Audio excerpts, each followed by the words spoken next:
अस्सलाम वालेकुम एवरीवन। आज का जो हमारा टॉपिक है वो है call by reference in C plus plus. तो आज की वीडियो में हम देखेंगे सेकंड मेथड है जो फंक्शन कॉलिंग का। तो सबसे पहले उसकी डेफिनेशन देख लेंगे, उसके बाद एक एग्जांपल करेंगे और लास्ट पर उसको एक डायग्राम से एक्सप्लेनेशन समझ लेंगे।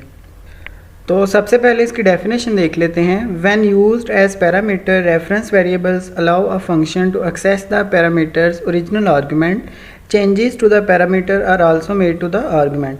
मतलब ये है कि इसमें अगर हम फंक्शन कॉल करते वक्त जो आर्गुमेंट पास करते हैं और जो हमारे फॉर्मल पैरामीटर रिसीव करते हैं, तो रिसीव करने के बाद अगर हम फंक्शन की डेफिनेशन में फॉर्मल पैरामीटर्स में कोई चेंजिंग करते हैं तो उसका इफेक्ट ओरिजिनल आर्गुमेंट्स पे आता है। मतलब ये है कि फॉर्मल पैरामीटर्स में अगर हम कोई भी वैल्यू चेंज करेंगे तो ओरिजिनल पैरामीटर्स मतलब जो ओरिजिनल आर्गुमेंट्स हैं हमारे पास वो भी चेंज हो जाएंगे।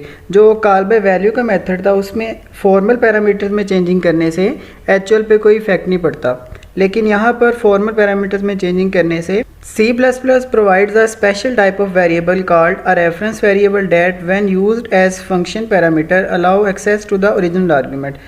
जैसे हमने कॉल बाय वैल्यू में प्रोटोटाइप लिखी और उसके बाद फंक्शन की डेफिनेशन लिखी और वेरिएबल्स को यूज़ किया, सारा कुछ उसी तरह से करते हैं, लेकिन हम सिर्फ यहाँ पर रेफरेंस देते हैं वेरिएबल्स का। तो इसका सेंटेक्स आगे देख लेंगे हम। Reference variables are defined like regular variables except you place an ampersand sign in front of the name. For example, the following function definition makes the parameter a reference variable। यहाँ पर एक फंक्शन की definition है जहाँ पर function की prototype wide है, उसके बाद फंक्शन का नेम, उसके बाद जो वेरिएबल हमने लिया है उसकी टाइप। यहाँ पर एम्परसेंड का साइन यूज़ करने से हम रेफरेंस वेरिएबल बना रहे हैं। तो सिंपल हमारे पास जो कॉल बाय वैल्यू का मेथड था उसमें हम एम्परसेंड का साइन नहीं यूज़ करते, तो इसलिए हमारे एक्चुअल आर्गुमेंट्स पे कोई इफेक्ट नहीं आता। यहाँ पर हम जो वेरिएबल क्रिएट करते हैं उसके साथ एम्परसेंड का साइन यूज़ करते हैं। तो इससे ये होता है कि अगर हम अपने फॉर्मल पैरामीटर्स में चेंजिंग करते हैं तो उसका इफेक्ट उसी तरह से ओरिजिनल में आता है। यहाँ पर अगर हम रेफरेंस वेरिएबल को मल्टीप्लाई करवा रहे हैं 2 से, तो जो एक्चुअल पैरामीटर है उसमें भी चेंजिंग आ जाएगी। द रेफरेंस वेरिएबल जो कि डिक्लेयर करवाया है is called a reference to the integer. मतलब ये हमारे पास रेफरेंस है इंटीजर का। यहाँ पर फॉर्मल पैरामीटर्स में जो हमारे पास एड्रेस होता है वही एक्चुअल पैरामीटर्स का होता है, इसलिए जो चेंजिंग हम फॉर्मल पैरामीटर्स में करेंगे वही एक्चुअल में आएगी। When prototyping a function with a reference variable be sure to include the ampersand after the data type. जब हम प्रोटोटाइप लिखते हैं तो प्रोटोटाइप लिखते वक्त कॉल बाय वैल्यू का जो मेथड था उसमें हम ब्रैकेट्स में सिर्फ टाइप बताते हैं जो वेरिएबल हमने नीचे क्रिएट करना है, लेकिन प्रोटोटाइप लिखते वक्त जब हम रेफरेंस वेरिएबल को यूज़ कर रहे हैं तो उसके साथ एम्परसेंड का साइन यूज़ करते हैं। यहाँ पर अगर हम इन दोनों के दरमियान स्पेस दें, मतलब इंटीजर उसके बाद एम्परसेंड का साइन, तो भी ठीक है। अगर हम इनमें स्पेस नहीं देंगे तो भी ठीक है।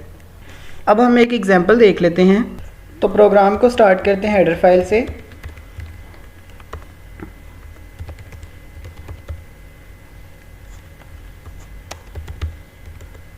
सबसे पहले फंक्शन की प्रोटोटाइप लिख लेते हैं। यहाँ पर फंक्शन की टाइप वाइड है, उसके बाद फंक्शन का name display value,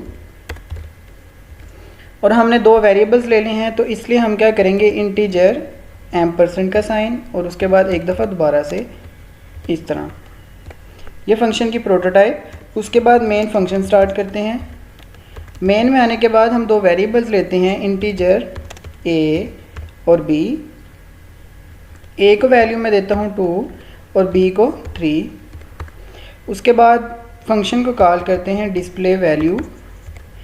actual parameters को पास करते हैं ए और बी। यहाँ पर एक मैसेज प्रिंट करवाते हैं सी आउट वैल्यू ऑफ ए।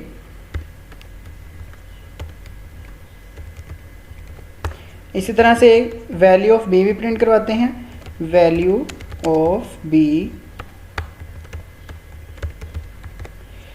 उसके बाद रिटर्न 0 का यूज़। फंक्शन की डेफिनेशन लिखते हैं वाइड डिस्प्ले वैल्यू के नाम से था।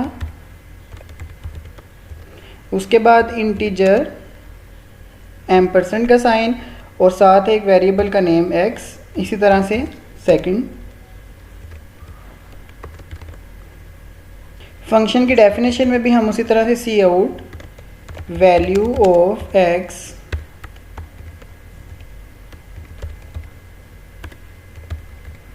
और सी आउट वैल्यू ऑफ y पहले इस प्रोग्राम को रन करते हैं।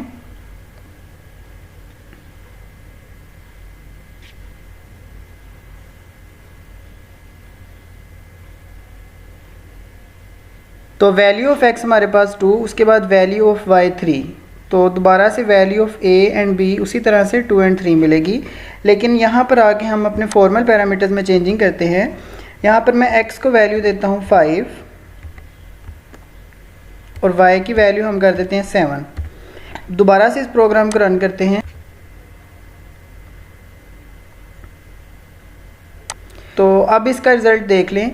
यहाँ पर x और y जो कि हमारे फॉर्मल पैरामीटर्स हैं, इनमें चेंजिंग करने से जो चेंजिंग यहाँ पर की हमने वही चेंजिंग ऊपर a और b जो कि एक्चुअल आर्गुमेंट्स हैं उनमें आ जाएगी। मतलब अगर यहाँ पर हमने 5 और 7 इनको इनिशियलाइज़ करवाया है तो ऊपर a और b जो पहले 2 और 3 थे वो भी अब चेंज होकर 5 और 7 में हो जाएंगे।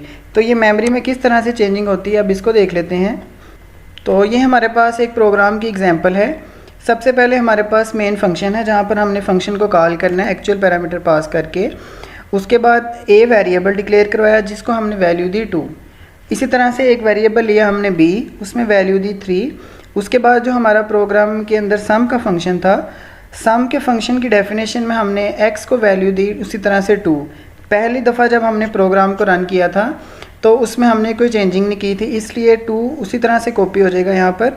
इसी तरह से हमारे पास y था। लेकिन जब हमने फॉर्मल पैरामीटर को चेंज किया और यहाँ पर हम रेफरेंस को यूज़ कर रहे हैं, तो रेफरेंस को यूज़ करने का मतलब है कि दोनों को सेम वैल्यू मिलेगी। मतलब x और a दोनों को एड्रेस सेम मिलेगा, इसलिए उसकी वैल्यू भी सेम है। इसी तरह से y और b को हम एड्रेस सेम दे रहे हैं, तो इसलिए उन दोनों की वैल्यू सेम हो जाएगी।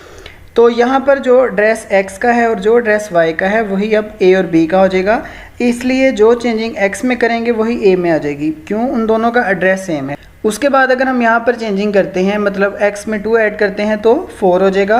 इसी तरह से y में अगर हम 2 ऐड करते हैं तो वो 5 हो जाएगा। और चेंज होने के बाद इन दोनों की जो वैल्यू है वो ऊपर अपडेट हो जाएंगी। मतलब अगर x की वैल्यू 4 है तो ऊपर a की वैल्यू भी 4 हो जाएगी।